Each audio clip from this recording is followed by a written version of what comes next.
புரட்சித் தலைவர் பொன்மனச்செம்மல் புரட்சித் தலைவர் எம்ஜிஆர் அவர்களையும் இதயம் புரட்சித் தலைவி அம்மா அவர்களையும் வணங்கி, அன்பான தமிழ்நாட்டு மக்களே, வருகிற 23ஆம் தேதி நடைபெறும் சட்டமன்ற தேர்தலில் தவறாமல் நாம் ஜனநாயக கடமையை நிறைவேற்றுவோம். இது தமிழ்நாட்டை காப்பாற்றுவதற்கான இறுதி யுத்தம். கடந்த 5 ஆண்டுகளில் ஒரே ஒரு குடும்பத்தின் சொத்துக்கள் பல மடங்கு உயர்ந்து விட்டன. ஆனால் மாநிலத்தின் கடனோ அதிகமாகி மக்கள் தலையில் விழுந்திருக்கின்றது. பொய்யான வேலைவாய்ப்பு வாக்குறுதி அளித்து மக்களை ஏமாற்றிவிட்டார்கள். கடந்த 5 ஆண்டுகளில் உயர்கல்வித்துறை முற்றிலும் சிதைந்து விட்டது. பெண்களுக்கு எங்குமே பாதுகாப்பில்லாத சூழல் நிலவுகிறது. போதை மற்றும் வன்முறை காடாக மாறிவிட்டது. இந்த அராஜக ஆட்சியிலிருந்து உங்கள் பிள்ளைகளை காப்பாற்ற உங்கள் வாக்குத்தான் ஒரே ஆயுதம். ஒரு குடும்பம் மற்றும் அராஜக ஆட்சிக்கு முற்றுப்புள்ளி வைத்து மக்கள் நலன் காக்கும் குற்றமற்ற சிறப்பான பாதுகாப்பான தமிழ்நாட்டை அனைத்து இந்திய அண்ணா திராவிட முன்னேற்றங்களால் மட்டும் தர முடியும்.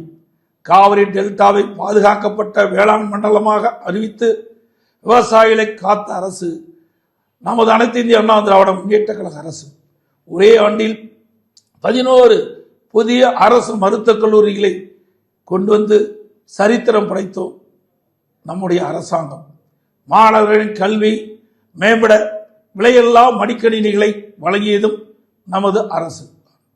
அம்மா உணவகம் மற்றும் அம்மா மினிக்கிளினிக் ஆகியவற்றை ஏழைகளுக்காக அமைத்து கொடுத்தோம். சிறப்பான நமது தேர்தல் அறிக்கை மூலம் வளமான ஒரு எதிர்காலத்தை தமிழகத்துக்கு வழங்க இருக்கின்றோம். அது மூலம் தமிழ்நாடு இன்னும் முன்னேற்ற பாதையில் செல்லும். அனைத்து இந்திய அண்ணா திராவிட முன்னேற்ற கழக தலைமையிலான தேசிய ஜனநாயக கூட்டணி அதிக வாக்குகளை பெற்று அமோக வெற்றி பெறவும், அனைத்து இந்திய அண்ணா திராவிட முன்னேற்ற கழகம் தனி பெரும்பான்மையோடு வெற்றி பெற்று ஆட்சி அமைக்கவும், தேசிய ஜனநாயக கூட்டணியில் அங்கம் வைக்கின்ற கட்சியுடைய சின்னங்களான இரட்டை இலை சின்னம், தாமரை சின்னம், மாம்பழ சின்னம், குக்கர் சின்னங்களில் பெருவாரியான வாக்குகள் அளித்து வெற்றி பெற செய்யுமாறு அன்புடன் கேட்டுக்கொள்கின்றேன். நன்றி, வணக்கம்.